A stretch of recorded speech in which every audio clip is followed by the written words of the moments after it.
Hello friends, welcome to రుచి వంటిల్లు. ఈ రోజు మనం ఉగాది స్పెషల్ మామిడికాయ పులిహోర చాలా టేస్టీగా 10 నిమిషాల్లో ఎలా తయారు చేసుకోవాలో చూద్దాము. ఈ మామిడికాయ పులిహోర మనం ప్రసాదం పెట్టడానికి బాగుంటుంది, ఇంకా బ్రేక్ఫాస్ట్ లో కానీ విడిగా తినడానికి కూడా చాలా బాగుంటుంది.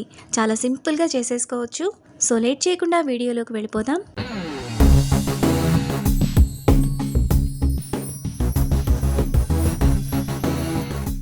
ముందుగా మామిడికాయ పులిహోర చేసుకోవడానికి 250 గ్రాముల రైస్ను ఈ విధంగా పొడి పొడిగా ఉడికించుకోవాలి.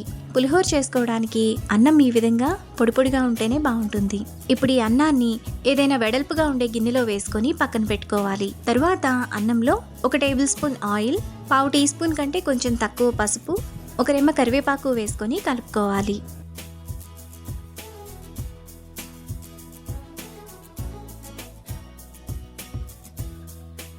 ఇలా కలుపుకున్న తర్వాత పక్కన పెట్టుకోవాలి. ఇప్పుడు ఒక పుల్లటి మామిడికాయ తీసుకొని పైన మొదలు కట్ చేసుకొని ఇక్కడ చూపిస్తున్నట్టు ఈ విధంగా పైనున్న చెక్కును తీసేయాలి.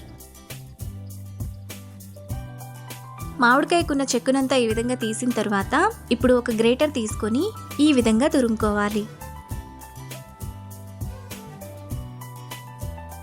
మామిడికాయనంతా ఈ విధంగా తురుముకున్న తర్వాత పక్కన పెట్టుకోవాలి.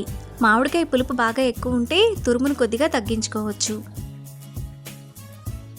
ఇప్పుడు స్టవ్ మీద ప్యాన్ పెట్టుకొని అందులో 1 టేబుల్ స్పూన్ ఆయిల్ వేసుకోవాలి. ఆయిల్ వేడైన తర్వాత 1 టేబుల్ స్పూన్ తాలింపు గింజలు, 1 టేబుల్ స్పూన్ పల్లీలు వేసుకొని ఫ్రై చేసుకోవాలి.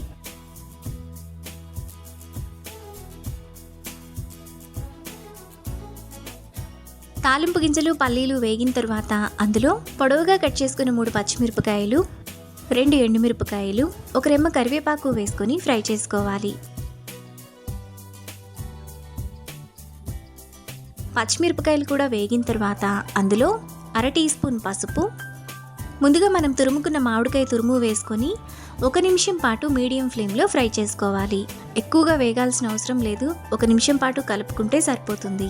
1 నిమిషం తర్వాత మామిడికాయ తురుము కూడా ఈ విధంగా కొద్దిగా వేగిపోతుంది. ఇప్పుడు స్టవ్ ఆఫ్ చేసుకొని ముందుగా మనం పక్కన పెట్టుకున్న రైస్లో వేసుకోవాలి. ఇప్పుడు టేస్ట్కి తగినంత ఉప్పు వేసుకొని అన్నమంతా తాలింపుకు పట్టేలా బాగా కలుపుకోవాలి.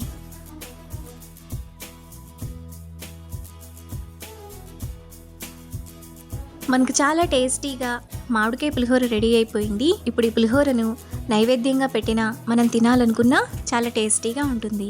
అంతే, ఎంతో సింపుల్గా చేసుకునే ఉగాది స్పెషల్ మామిడికాయ పులిహోర రెడీ. ఈ రెసిపీని మీరు కూడా ట్రై చేసి మీకు టేస్ట్ ఎలా కుదిరిందో నాకు కామెంట్స్లో షేర్ చేయండి. ఈ వీడియో కనుక మీకు నచ్చినట్లయితే లైక్ చేసి, షేర్ చేసి, సబ్స్క్రైబ్ చేయండి.